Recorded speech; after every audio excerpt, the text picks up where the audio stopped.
Hello there. Very good morning and welcome to your morning update from the People's Progressive Party Civic. I'm your host, Eddie Lane, and this morning I'm joined by Rion Peters, former Vice Chair of Region Number 5 and a candidate of the People's Progressive Party. We are also joined by Dharamkumar Seeraj, former Member of Parliament. He's also a candidate of the People's Progressive Party Civic. Gentlemen, good morning and welcome to the program. Good morning, Eddie. Good morning, Good Seeraj. morning, Ed. Good morning, Rian. Good morning to our viewers and our listeners. I suspect we go in both on visual and audio. Do we have a link to our radios? Yes, we are also linked to radio.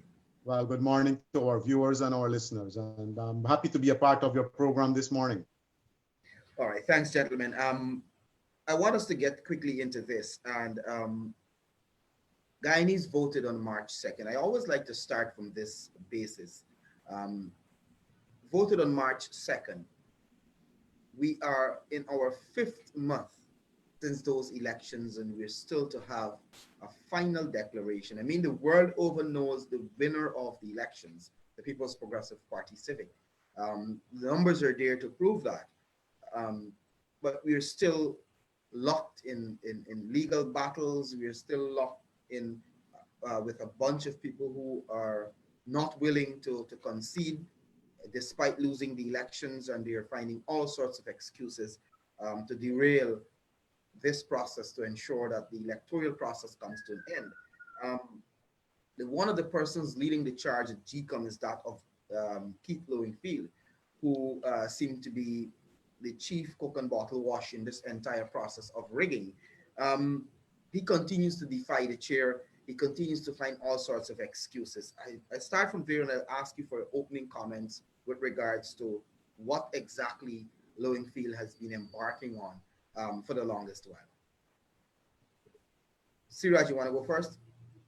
Well, definitely. And I'm glad you reminded me, Eddie, because that it was March the 2nd. I was thinking it was probably a year ago. I've almost forgotten about this election. And the fact is that if the whole world knows that the PPPC won the elections, then they must have aliens living at Congress Place, because this set of people there definitely has not come around to accepting this well-known fact that the AP and UAFC, they have lost the elections and the PVP Civic has won it by more than 15,000 votes.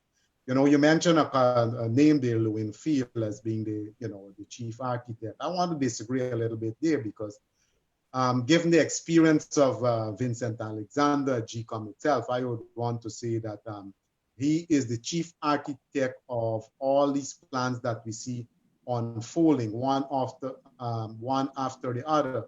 And it definitely shows that they have made they've made a plan B, they've made a plan C, and they're working down the alphabet every day as we go along. And this goes with a lot of experience working at GCOM. So certainly I would want to let our viewers and our listeners know that Lowenfield is not alone in this. And what we have discovered and we continue to discover is that every day they're putting up new hurdles, and this issue with the some documents being left out of ballot boxes along the East Coast in only one district and in only one area of this particular district, and here I'm speaking about District 4, goes to show that this was a premeditated plan by the rigging cabal to instruct presiding officers to act in a particular manner so as to provide ammunition for them to go to court in the event that Plan A did not succeed. And Plan A, as we know, that is Mingo churning out those fraudulent figures from his infamous spreadsheet. And when he was caught in the slip by all, then they went on to different plans. So clearly, Lowenfield is part of a sophisticated planning and rigging machinery of the PNC, and they started since 2015. Thanks, Siraj. Rion, I bring you in here. Your thoughts, your opening thoughts. Yes, thanks, Eddie.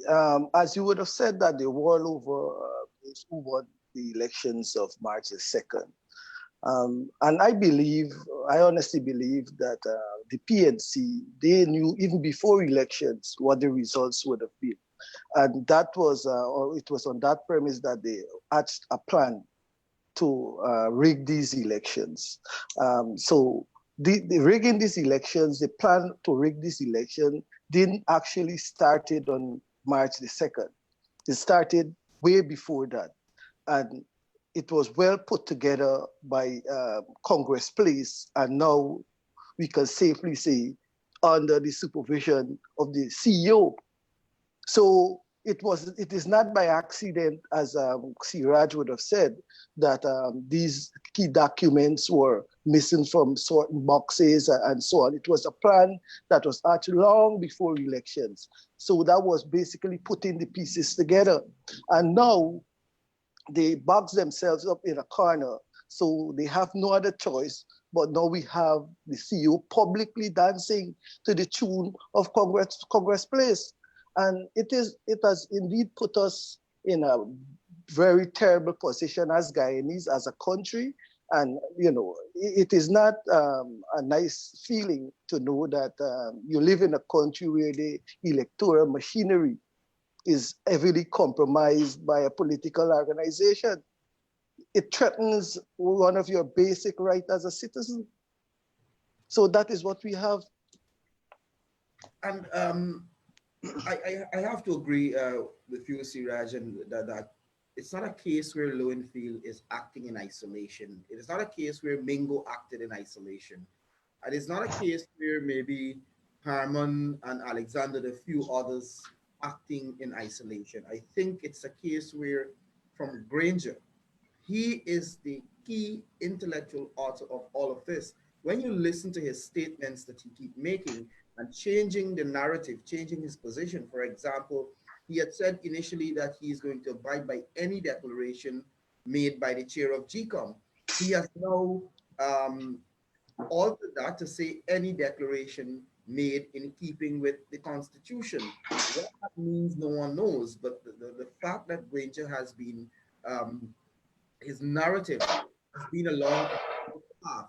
It shows clearly that he has been the mastermind behind all of this, despite trying to portray himself as innocent. And I think it's for that reason one Caribbean prime minister would have referred to him as the sanctimonious gangster who was trying to hoodwink people into believing that he's not part and parcel of this rigging machinery.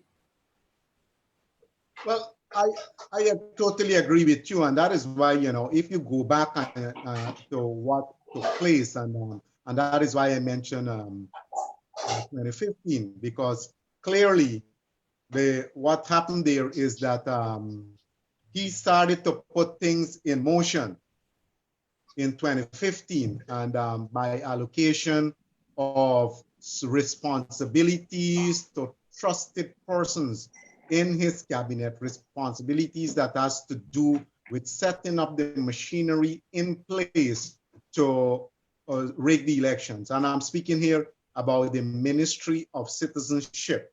Obviously, there was not trust in Kemraj Ramjatan at the Ministry of Home Affairs to do some of the things that they would necessitate putting things in place to rig the elections, hence the separation of certain aspects of the ministry and those portfolios going towards the Ministry of Citizenship, headed by Winston Felix, who all of us know is a trusted commandante of the president himself, Mr. Granger, and the caretaker president. So with the start of this allocation of portfolios that can put in place mechanisms to rig the elections, gives you an indication that there was this intention to rig the elections of 2020. I think what happened is that the no confidence motion put a spoke in the wheel and threw their plans off track, and they took some time to recover, and that is why they contested after initially agreeing and conceding that they lost the government. They tried to legally challenge that, and we know what took place since December of 2018, when we should have had elections by March 2019. We ended up getting elections in March 2020.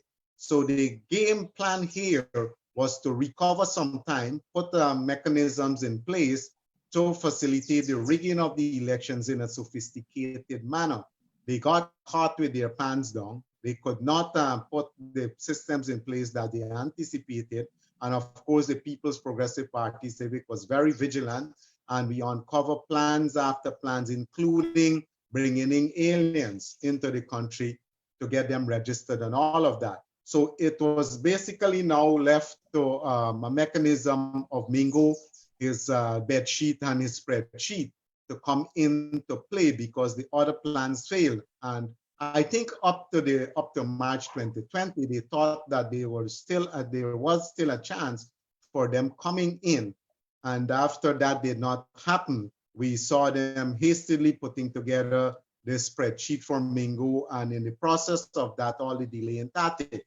Now you're correct too, Ed, and I think the all Guyanese have now become aware of the changing narrative of Granger and the PNC cabal, because once they get caught in one area, they quickly move to another area, to another plan. They change the narrative to suit that plan, and then they quickly swing back to another area, to another narrative as soon as one plan gets unveiled.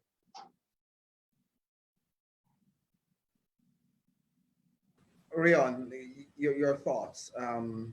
You've seen how it has been going in terms of this changing narrative. Yes, Eddie, I want to agree with you. But I strongly believe that Granger is indeed the chief architect in all of this. Even since the passing of the no confidence motion, Granger has always been, even through the entire process, he has always been changing narrative and trying to cover himself with this thin veil that is decent and honest. But I think it's about time that every Guyanese should see David Granger, and accept him for what he really is, the chief architect in rigging the elections of this country. You know, and the changing of narratives and all of that was all done to keep this very thin veil over himself. Thank you, Rian. I want us to, because to move to another issue, we have seen also the position that would have been taken repeatedly by the APNU AFC cabal, and it's a small group of them who are holding this country at ransom. But this small group, every time someone condemns their action or actions, you find them attacking these persons. We have seen it happening with the international observers, the Commonwealth OAS observers. We've seen it happen with the CARICOM leaders who spoke out against their acts, their attempts to steal the elections. We've seen it happen with the diplomats who spoke out against them, and it continues. Their attacks on people and the fact that the world is looking and see them trying to steal the election has brought us to a point in this country where it becomes a very, very sad situation, bearing in mind that the USA had to move to a point where it imposed sanctions on individuals who are part and parcel of the attempts to rig the election. So I want us to talk a little bit about sanctions, as well as their attacks on people. We understand a long list of leaders in the coalition, their immediate family members, are being their visa restrictions on them. Let's talk a little bit, because we've been warning about this and it's implicated for a long time. Well, you know, the fact of the matter is that people who were considered friends of the cabal before they speak out became enemies of the cabal. Let's take the former chairman of CARICOM and current Prime Minister of Barbados, for example, Mia Mottley. In February of this year, Guyana awarded to Mia Mottley our second highest national award, and she was given the Order of Roraima for outstanding contributions towards Caribbean unity, among other things. And immediately after Ms. Motley, the Prime Minister Motley, would have spoken about um, discrepancies and dark forces operating in Guyana trying to derail our elections, they went into the attack against me and Motley. And this, of course, was followed by attack against every other person who spoke only about the truth and this attempt to rig the elections. The international community, especially our CARICOM member countries, member states, and the ABC and EU countries have been very, very patient along with the Guyanese people. And I will put our Guyanese people at the top of the list. Into the 5th month, we are still awaiting the declaration of elections. We are aware, of course, that Suriname have had their elections months after Guyana, and the new government is already in place. I think Santoki has been sworn in there in Suriname a few days ago. Bouterse accepted defeat, and I think the PNC should take a page out of his book and concede. And you know what Granger is talking about is conceding after the declaration. You cannot concede after a declaration. You got to concede before the declaration. After the declaration, you're basically knocked out. You're not conceding anything. And the patience of the world has basically been remarkable. And now we are seeing now that people are beginning to apply greater pressure. Now this, of course, starting with the Secretary of State of the United States making that declaration that they are going to impose personal sanctions against the architect of this coup, against the architect of this the attempt to rig the elections and to install a government that was not voted in by the majority of the people. And I think Guyanese and all people all over the world, they welcome this initiative to bring this cabal to its senses and for them to appreciate the fact that Guyana cannot survive in isolation. In this modern era, you need to be a part of the world community. The world can now be considered a global village. And that's the point that the Secretary of State was making, that they cannot afford to have a rogue state in the Western Hemisphere that can exert influence to other states and let the modern world know that that these countries are prepared to stand by and allow the state to go rogue and to allow the rigging of elections. And we welcome, I'm certain all Guyanese welcome this initiative, and we're waiting for it to bite, these personal sanctions, and let people, especially those in the circle that are rigging the elections, let them have an appreciation of what sanctions really means, especially sanctions at the personal level. It's not only about travel restrictions, it's about their ability to do business as they are accustomed to. And of course, it's going to affect immediate family members, especially those that are living overseas, those who have green cards, those who have, visa of the different type, those who are studying overseas and all of that. So I'm certain we welcome these initiatives, and you see the narrative has already changed, that from the time of the announcement of the sanctions, the executive came out with a statement claiming to be saints, claiming that, hey, we haven't done anything that is in breach of the Constitution. We are working with the law, we're working with the Constitution, and it's unfair for sanctions to be imposed. So these things goes to show that the world is not going to sit idly by and allow a regime that has gone rogue to hijack the will of our people. Democracy is here to stay, and the world will ensure that Guyana is a part of that democratic process. Rion. Yes, indeed, Eddie. The patience of the Guyanese people, like the patience of the international community, was taken for granted by this rigging cabal. But how much more we as Guyanese, or even the world at large, is willing to endure by this rigging cabal.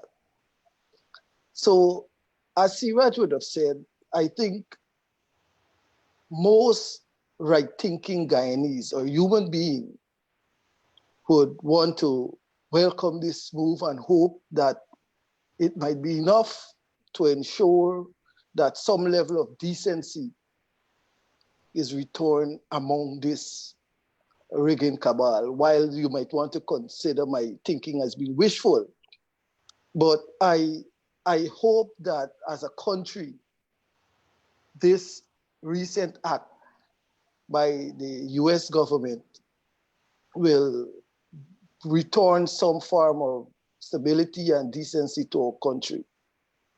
But I was also made aware that this visa restriction might very well be only a tier of sanctions that possibly can be applied to these the members of this rigging cabal.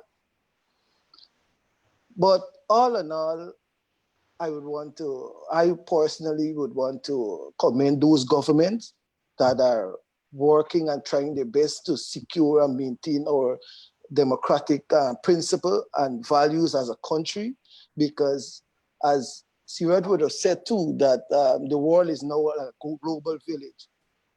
And whatever happens in Guyana will certainly not only affect Guyanese, but it will affect those countries around us, those countries that we consider friends, those countries that we have trade agreements and so with.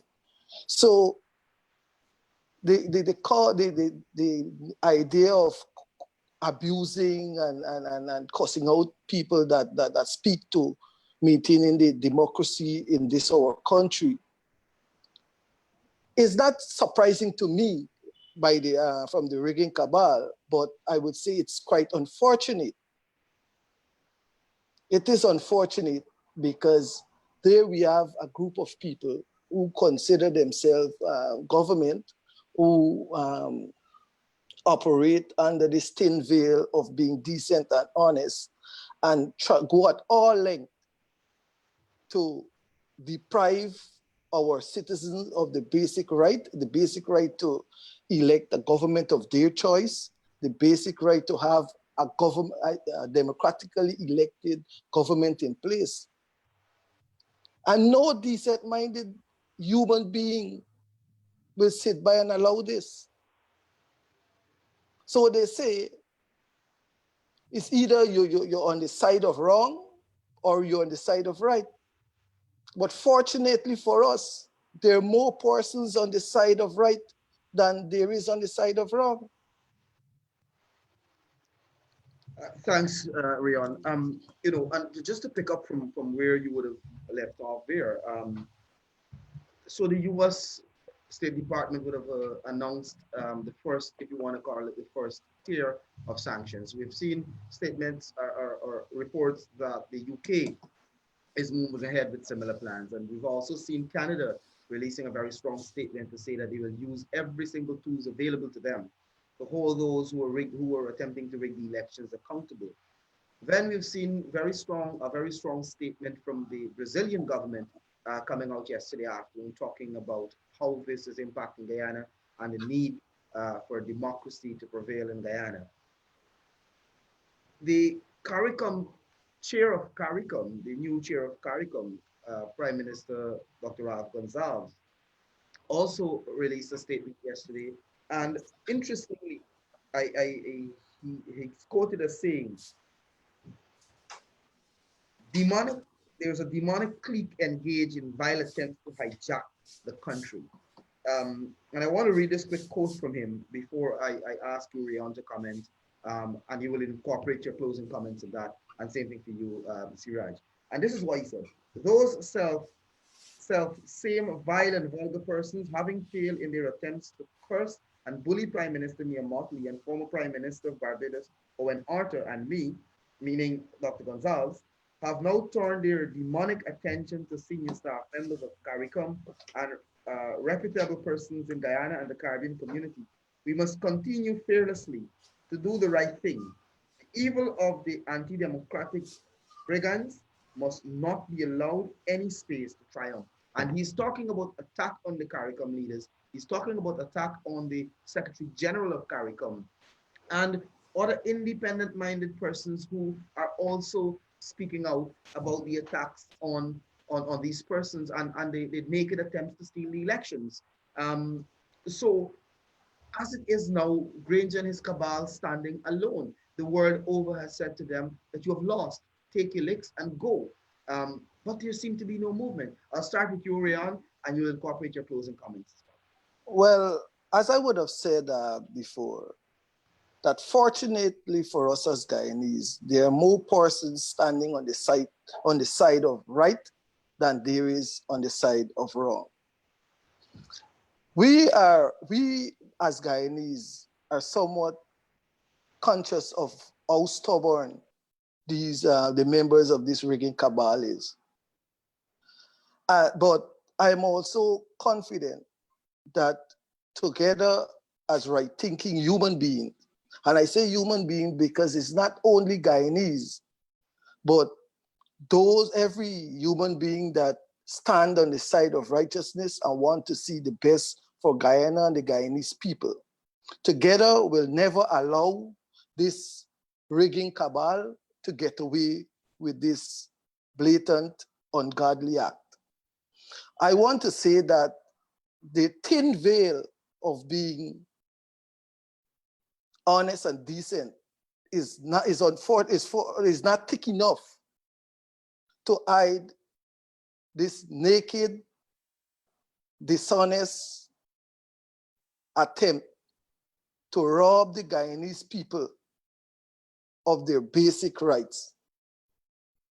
It is not thick enough to allow them to prevent a democratically elected government to govern this country of ours.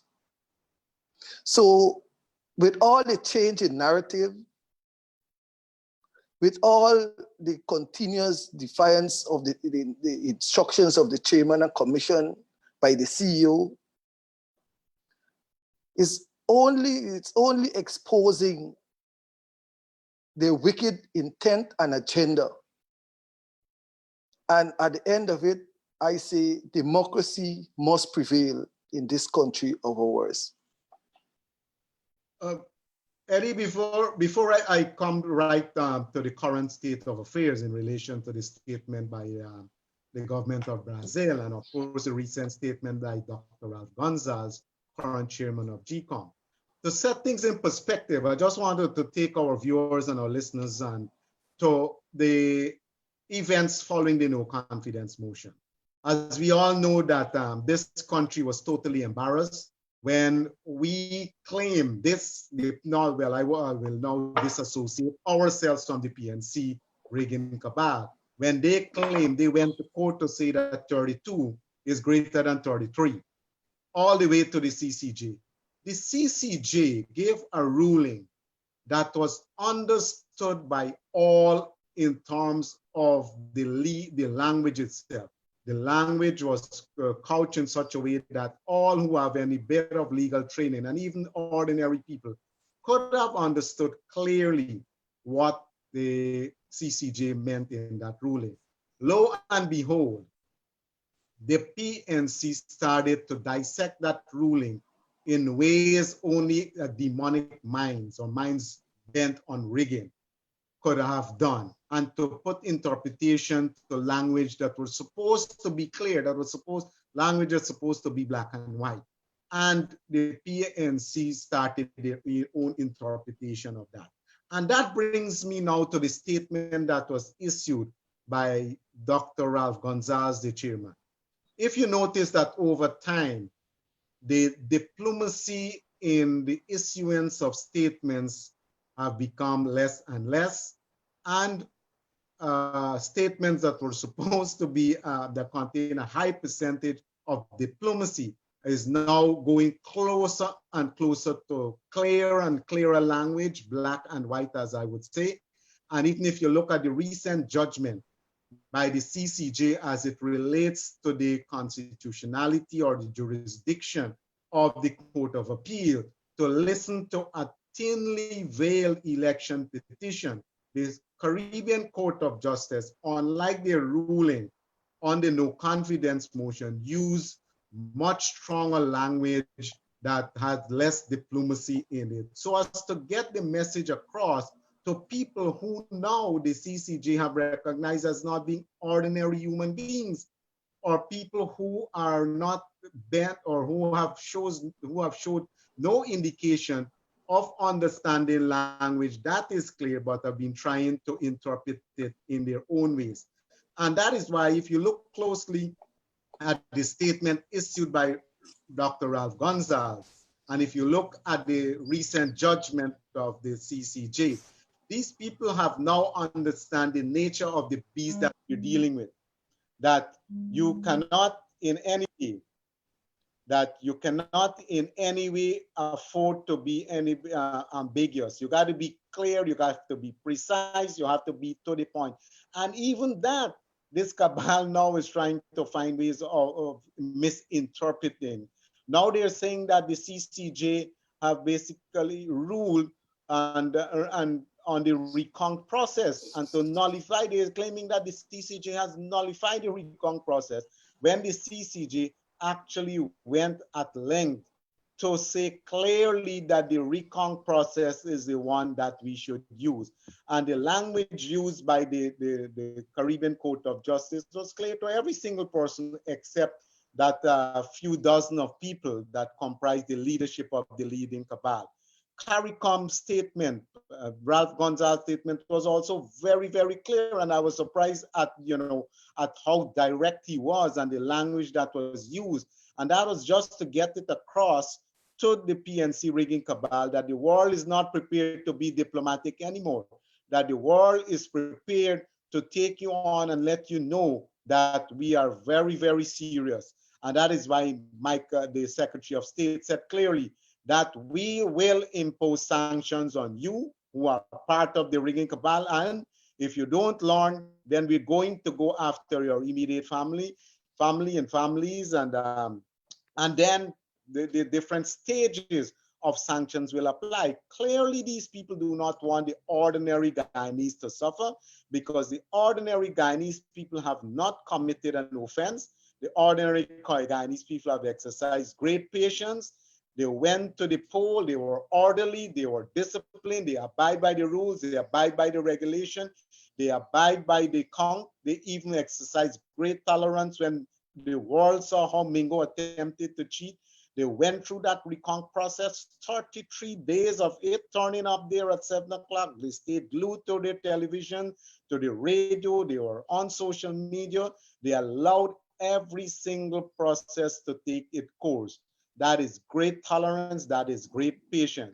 This rigging cabal must understand now that there is a limit to everything. And they saw the limit of the United States government, and Mike Pompeo said clearly, we gave you time, we give you weeks, we give you months. We are now into the 5th month, but something must give. And the rigging cabal must understand and must appreciate that things will get serious. Obviously, the world does not want Guyana to suffer. Obviously, the world wants Guyana to be a part of a democratic hemisphere, a part of a democratic world, a part of a democratic Caribbean.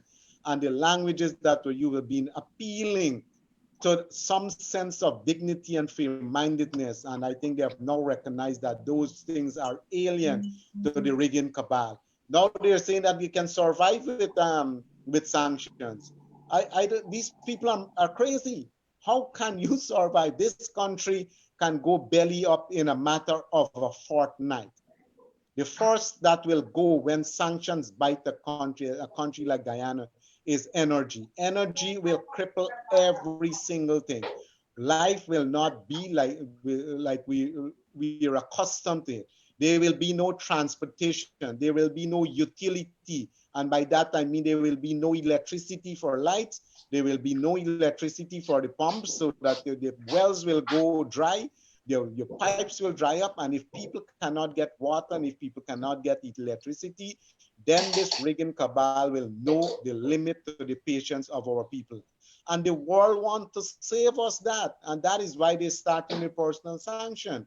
And this rigging cabal, this government must understand and appreciate. Like fuel, for example, if the fuel stop coming to Guyana, within a matter of a fortnight, all public transportation will come to a halt. Within a matter of a fortnight, GPL will go quiet. If GPL goes quiet, GWI will follow. And if that follows, then we will really know and appreciate what sanctions can do to a country. It is time that this few dozen people in the PNC camp understand the patience of the world community. It is time that they understand that the personal sanctions is only the tip of the iceberg, and they must research the different levels of sanctions. Our neighbors have spoken, our CARICOM spoke first and foremost, and the PNC spoke. They understand and they appreciate and they spoke clearly about the importance of CARICOM, and then they threw CARICOM aside. Brazil has now said, listen, it is time you understand and appreciate that we are not going to tolerate a rogue state in this hemisphere. We're not going to tolerate a rogue state as part of the CARICOM family. We are not going to tolerate a rogue state on the South American continent. And we certainly not going to tolerate a rogue state as a member of the Organization of American States, or a member of the Organization of the Commonwealth, or a member of the United Nations. The world community is going to make this rigging cabal an example so that other states will think twice about blatantly trying to steal the will of our people. The rigging attempts were so clear for all to see. It is only a shameless set of people that will continue along this path. And they will learn. If they have not learned by now, they will learn by the end of this week what sanctions really are and what is it that the world community can do to isolate a state. Again, I want to repeat that the People's Progressive Party Civic want, of course, our country not to go through that, and that is why we have exercised that kind of tolerance and that patience. The world community does not want our ordinary people in any way to suffer, especially when this pandemic is upon us. Already people, even without sanctions, we're having great difficulties getting 3 meals a day. Some are just going to bed with 1 meal per day, and we have not even begun to experience sanctions. We are only beginning to experience the effect of a pandemic that is causing us, to lose income. And this is, of course, is affecting the world. Imagine how Guyana will fare if now targeted specific measures to Guyana will start affecting our economy and our ability to feed ourselves. It will become a matter now of getting meals on the table. That is how serious it can get. And I'm certain that if this cabal has the interests of people, even those that supported them, even they at least should pretend to have the interests of the people at heart, concede, let the process be completed, let the legitimate party that won be sworn in, and let us start it together to, build our country back. We have a lot of work to do, and let them, prepare for 2025. And that is the advice that was given by no lesser than a former minister of the government, the Minister of Business, Gaskin, when he said, concede, you have clearly lost the election, concede and start preparation for 2020, 2025. The longer you delay, the worse off you will be as a political entity in this country. They must learn that lesson. Thank you very much, Dharamkumar, Seeraj, Rion Peters, for joining me this morning to update the people of Guyana with regards to the current status of things. All Guyanese want this to be Ariana, possible. So thanks, gentlemen, for being I'm here. not getting video, audio.